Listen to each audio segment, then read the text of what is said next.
세계 민담 이야기 인도편. 고대로부터 인도에는 설화 문학이 크게 발달했는데 이것도 베다 시대의 종교는 물론이고 자이나 교도 및 불교도들이 자기네들의 종교를 전파하기 위해서 이들 우화를 활용했었던 것입니다. 단순히 종교적인 교리를 전파하는 데 그친 것이 아니고 우리 인간들이 실제 생활에서 지키고 행동해야 할 도덕과 윤리 교육을 가르치는데 그 목적이 있었던 것입니다. 제목 미사르 자가루. 옛날 인도 북동부의 벵골 지방에 매우 소박하고 순진한 사람이 살고 있었습니다. 그의 이름은 니알라였습니다. 그의 아내는 그의 성품과는 달리 교활하고 사악한 여자였습니다. 그녀는 어떻게 하면 니알라를 외국으로 내보내고 자기가 다시 결혼을 할 수 있을까 하는 못된 생각을 가지고 있었습니다. 어느 날 그녀는 니알라에게 400루피를 주면서 말했습니다. 외국에 나가서 돈을 벌어 오세요. 니알라는 긴 여행을 위해 집을 나섰습니다. 길을 가던 중 그는 미사르 자가루라는 사람을 만났습니다. 니알라가 말했습니다. 미사르 씨, 편하게 여행할 수 있는 방법이 있으면 이야기 좀 해주시겠어? 미사르 자가루가 말했습니다. 나는 쓸데없는 이야기를 하고 다니는 사람이 아니요. 내 이야기는 모두 값진 것이기 때문에 이야기 하나에 100루피씩 받고 있어요. 니알라가 대답했습니다. 좋아요. 돈을 내지요. 그럼 들어봐요. 내 사람이 이야기하는 것을 절대 흘려버리지 마세요. 이제 100루피 내시오. 니알라는 100루피를 주었습니다. 잠시 후에 니알라는 다시 입을 열었습니다. 미사르 씨, 다른 이야기를 들려주시오. 명심하시오. 나루토를 떠나서 사람이 없는 곳에서 목욕을 하도록 하오. 미사르는 두 번째 이야기를 들려주었습니다. 100루피를 내시오. 미사르가 말했습니다. 니알라는 다시 100루피를 주면서 미사르 씨, 지금 나에게 200루피가 남았는데 두 가지 이야기만 더 들려주시오. 라고 말했습니다. 그러자 미사르 자가루는 다시 이야기를 시작했습니다. 좋아요. 잘 들으시오. 세 번째 이야기는 나룻배에 제일 먼저 올라타고 제일 나중에 내리라는 것이요. 네 번째는 당신 마음속의 비밀을 아내에게 절대로 말하지 말라는 것이요. 니알라는 위에 네 가지 이야기를 잘 기억해 두었습니다. 미사르 자가루가 말했습니다. 자, 이젠 나 가보겠어. 때때로 어려운 일이 생기거든 날 찾아오시오. 이렇게 말하고서 그는 길을 떠났습니다. 얼마 후 길을 가던 니알라는 네 사람을 만났습니다. 그들은 도둑이었습니다. 네 도둑은 니알라에게 자루를 건네주면서 말했습니다. 이것을 강물에 던져버리고 와. 처음에 니알라는 겁이 났지만 도둑들의 말에 따르기로 했습니다. 왜냐하면 알았던 미사르 자가루가 네 사람의 말을 꼭 따라야 한다고 말해주었기 때문이었습니다. 그는 자루를 메고서 강가로 갔습니다. 그가 자루를 땅에 내려놓자 자루 속에서 철커덩 철커덩 하는 소리가 들렸습니다. 니알라는 자루를 풀러보았습니다. 그곳에는 금 동전이 가득 찬 주머니와 시체 한 구가 들어있었습니다. 니알라는 돈자루를 꺼내고 자루 속에 있는 시체는 강물에 던져버렸습니다. 그때 미사르 자가루의 두 번째 이야기가 생각났습니다. 그래서 그는 나루토를 떠나서 아무도 없는 곳으로 가 목욕을 하기 시작했습니다. 그곳에서 그는 보석으로 가득 찬 주머니를 발견했습니다. 그것은 어떤 상인이 떨어뜨리고 간 것이었습니다. 리알라는 그 주머니 역시 챙겨가지고 배를 타고 강을 건넜습니다. 그는 이제 집으로 돌아가야겠다고 생각했습니다. 그에게는 이제 많은 돈이 있었습니다. 그는 집으로 돌아가는 도중에 혹시 돈을 약탈당하지는 않을까 하고 염려했습니다. 자기 마을에 돌아왔을 때 그는 우물 속에서 수박이 자라고 있는 것을 보았습니다. 리알라는 집에 가서 이 사실을 가지고 내기를 해야 되겠다고 생각했습니다. 우물 속에서 수박이 자란다는 것은 아무도 믿으려 하지 않을 것이라고 그는 생각했습니다. 집에 도착한 그는 교활한 아내에게 마음속의 비밀을 털어놓지 말라는 이사르 자가루의 네 번째 이야기가 머리에 떠올랐습니다. 그러나 그는 이 사실을 시험해보고 싶었습니다. 그는 아내에게 자신이 번 돈을 모두 건네주면서 말했습니다. 내일 난 내기를 해서 1000루피를 받아들일 거예요. 어떻게 했어요? 아내가 물었습니다. 리알라는 수박의 이야기를 전부 해주었습니다. 이야기를 다 듣고 난 아내는 즉시 마을의 한 상인에게로 가서 말했습니다. 내일 내 남편이 당신과 내기를 하자고 할 거예요. 그러면 당신은 그 우물로 가서 그에게 수박을 보여주세요. 그럼 당신이 내기에 이기게 돼요. 그리고 나서 나는 1000루피를 원하지 않고 단지 내가 갖고 싶은 물건에다 손을 댈 테니 그것을 달라고 하세요. 그리고 나서 내 머리 위에 손을 얹으세요. 난 당신의 모든 돈과 보석을 가지고 당신 곁으로 가겠어요. 상인은 그녀의 말을 받아들였습니다. 다음날 리알라가 우물 속에서도 수박이 자랄 수 있겠는지 내기를 걸자고 이야기하자 상인은 내기의 모든 조건을 받아들인 후 즉시 그 우물가로 가서 수박을 보여주었습니다. 리알라는 매우 당황했습니다.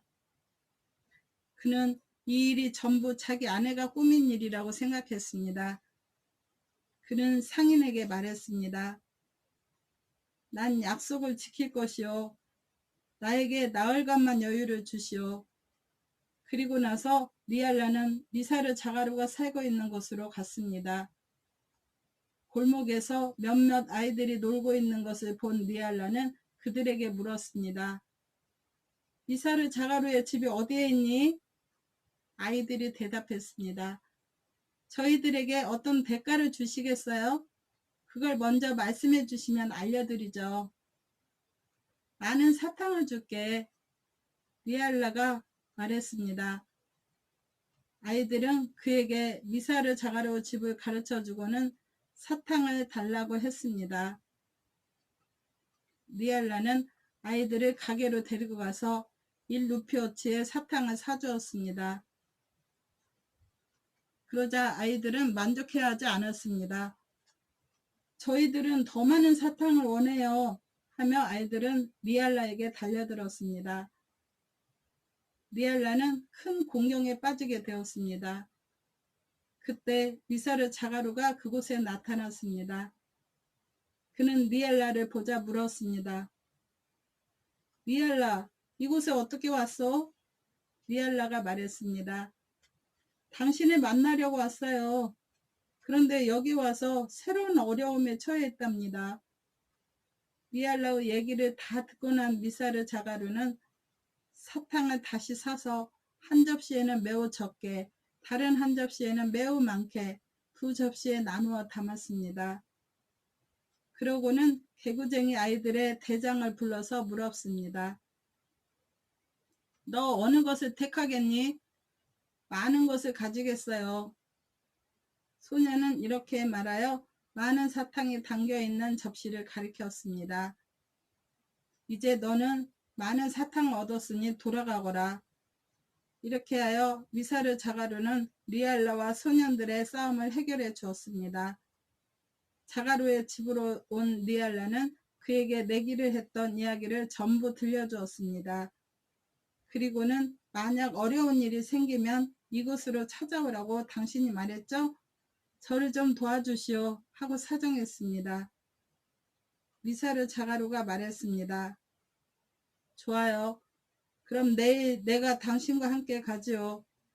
이 도시의 사람들은 다투기를 매우 좋아해서 사사건건 물고 늘어져 싸움질에 대는 습성이 있어. 그러니 당신은 집 밖으로 나가지 말고 여기에 계시오. 내가 저녁 때까지는 돌아오겠어. 이렇게 말한 미사르 자가루는 이를 보러 밖으로 나갔습니다.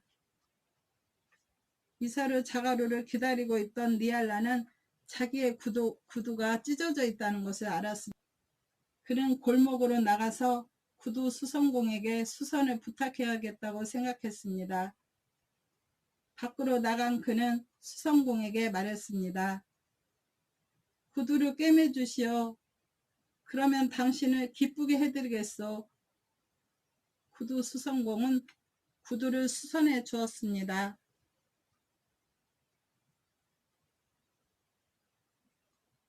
당신은 나를 기쁘게 해준다고 약속했지 않소? 수선공에게 수십 회사를 주었지만 그는 만족해하지 않았습니다.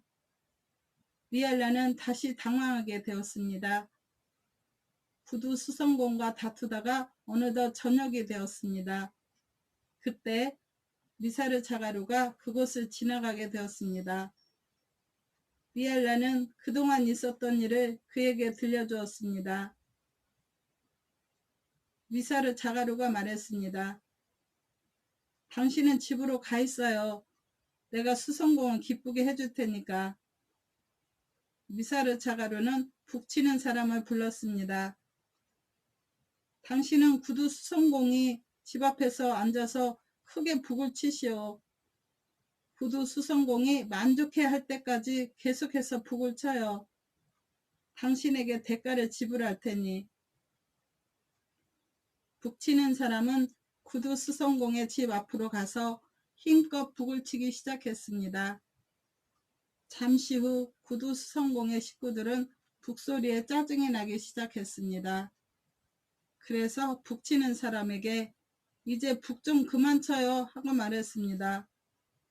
왜요? 난 당신들이 만족할 때까지 계속 북을 칠 거요. 구두 수선공은 두 손으로 귀를 틀어막으며 말했습니다. 나도 기쁘고 집사람도 만족하고 아이들도 만족해요.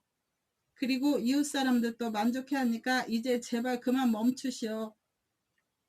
이 말을 듣고 북치는 사람은 미사르 자가루의 집으로 와서 이 이야기를 해 주었습니다. 이번에도 미사르 자가루의 덕택으로 리알라의 문제가 해결되었습니다. 다음날 미사르 자가루가 말했습니다. 오늘 정오에 당신 마을로 갈 거요. 약간의 볼 일이 있어서 나가봐야 하니까 당신은 집 밖으로 나가지 마시오. 그러나 미사르 자가루가 밖으로 나가자마자 리알라는 면도를 해야겠다는 생각이 들었습니다. 그는 이발소로 갔습니다. 면도하는데 얼마면 되겠어? 리알라가 물었습니다. 조금만 주시오. 이발사가 대답했습니다. 면도를 하고 난 뒤에 리알라는 이발사에게 10회사를 주었습니다. 그러나 이발사는 동전을 받지 않았습니다. 20회사를 더 주었지만 역시 이발사는 받으려 하지 않았습니다. 이발사가 말했습니다. 오직 조금만 주시오. 리알라는 또다시 난처해졌습니다. 두 사람은 다투기 시작했습니다. 이웃 사람들도 모여들었습니다. 그때 미사르 자가루가 왔습니다.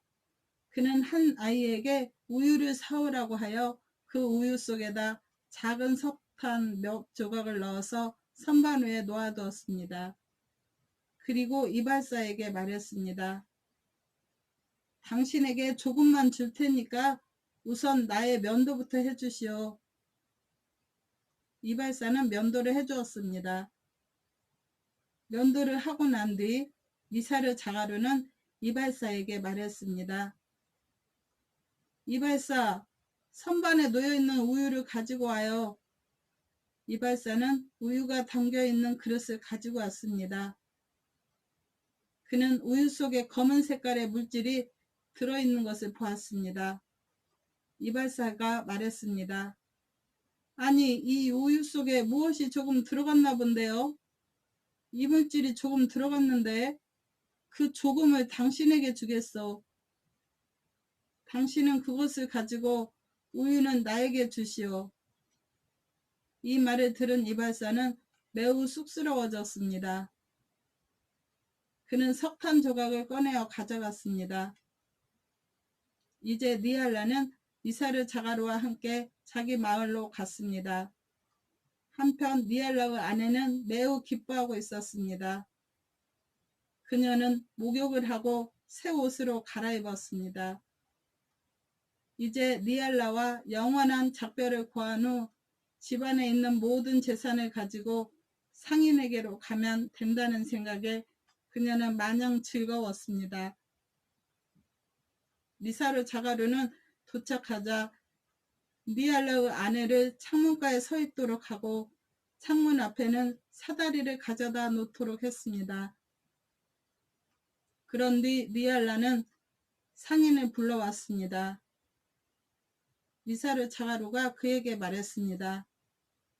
당신이 원하는 대로 당신의 손이 닿는 물건을 가져가십시오. 상인은 사다리를 잡고서 위로 올라가려 했습니다. 그 순간 미사르 자가루가 소리를 질렀습니다. 좋아요, 그만. 이제 됐어. 당신은 무엇보다도 먼저 사다리에 막대를 잡았어. 이제 그것은 당신 것이요. 당신은 사다리의 막대기의 주인이 되었어. 빨리 막대기를 뽑아서 이곳을 떠나시오.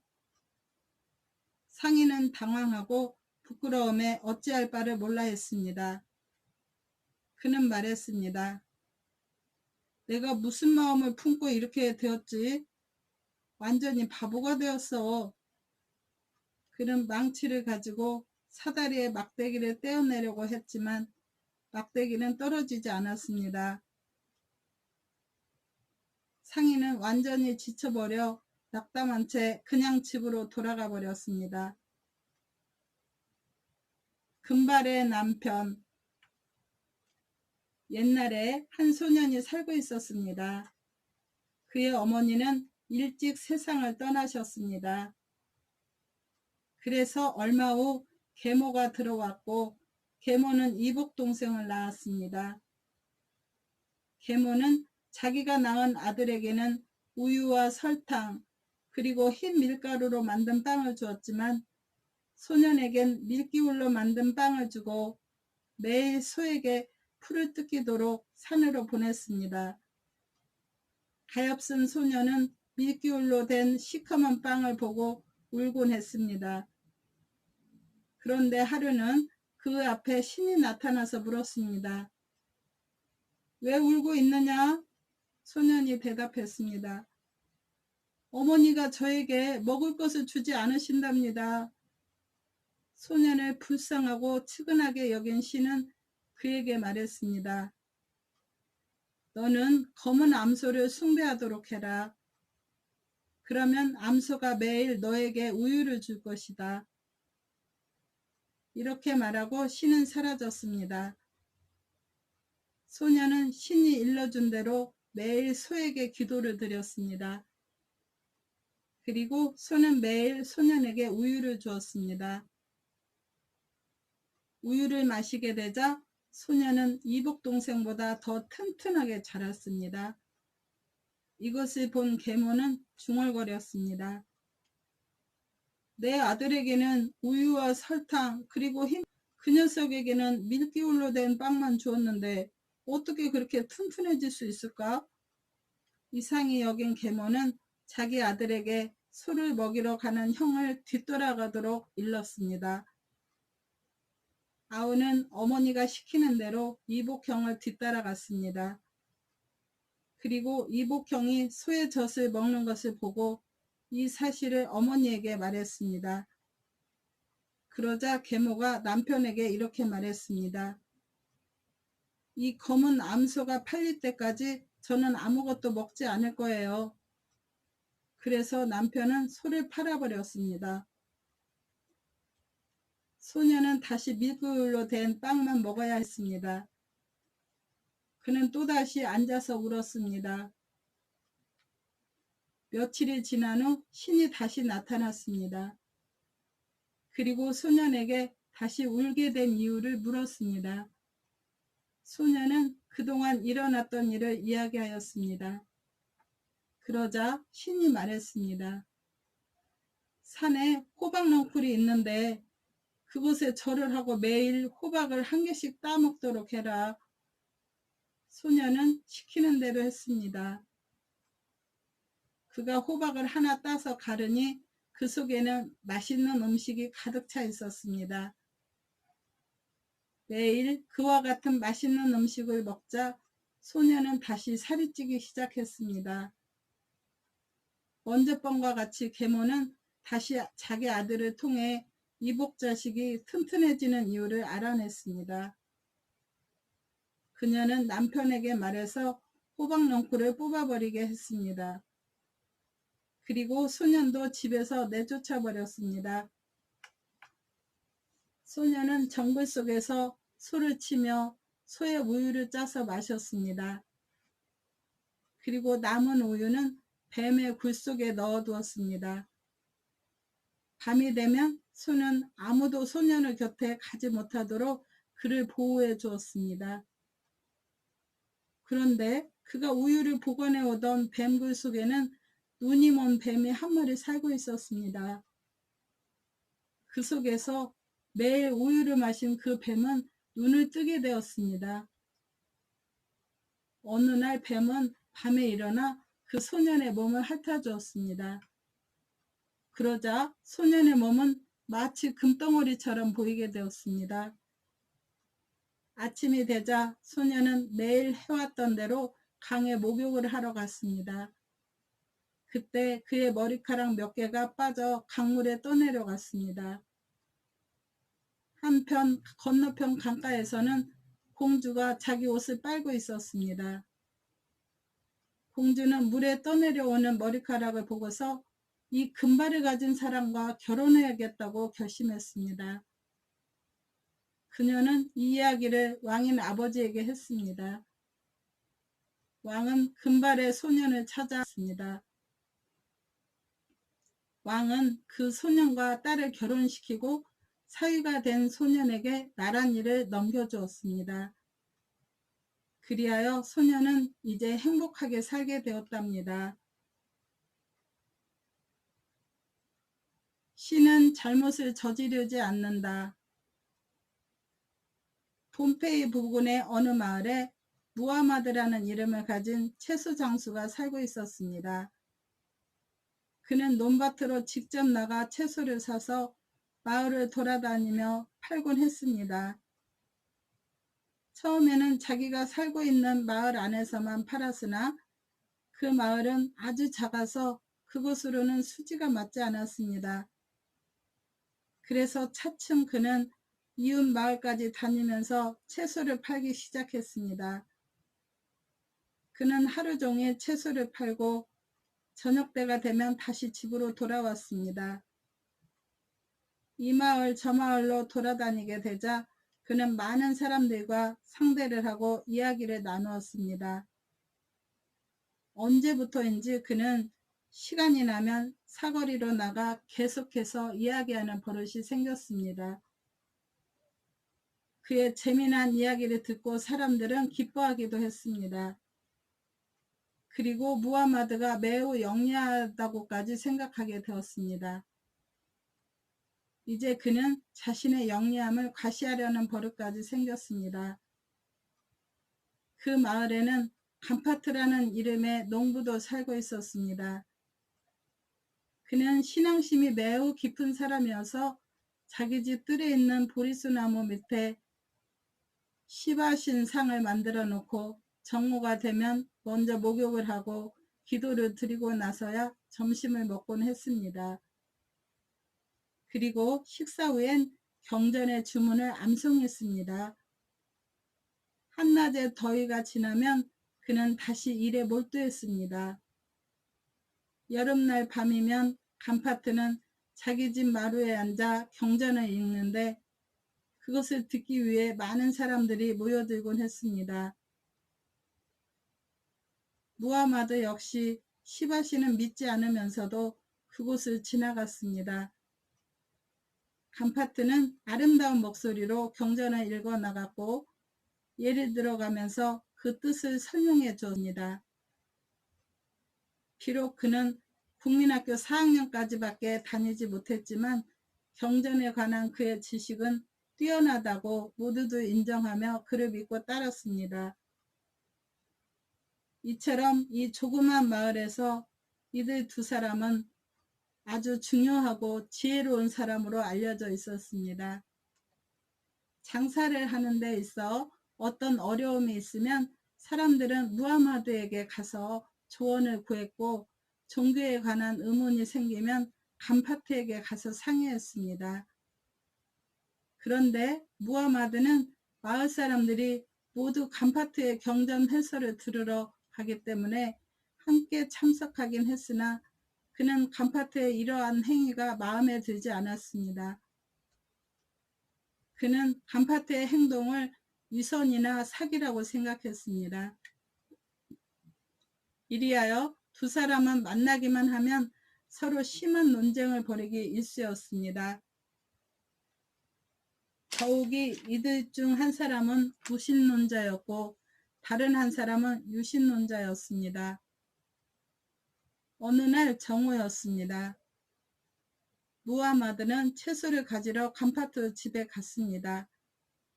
그때 간파트는 점심을 먹고 난 뒤 마당에서 주문을 암송하고 있었습니다. 그는 무하마드를 반겨 맞으며 자리를 앉게 했습니다. 사람들은 무하마드가 그곳에 온 것을 보고 기뻐했습니다. 마을 사람들은 간파트와 무하마드 두 사람의 논쟁에 흥미와 즐거움을 느끼고 있었기 때문입니다. 오늘도 역시 두 사람은 언성을 높여가며 논쟁을 벌였습니다. 간파트가 물었습니다. 오, 무하마드 형님, 누구를 보러 오셨어? 무하마드가 대답했습니다. 채소와 과일을 사러 왔네. 다시 간파트가 말했습니다. 들에 익은 호박은 많은데 사과는 열리기는 많이 열렸는데 아직 익지를 않았소. 무하마드가 말했습니다. 그럼 호박만 가져가지.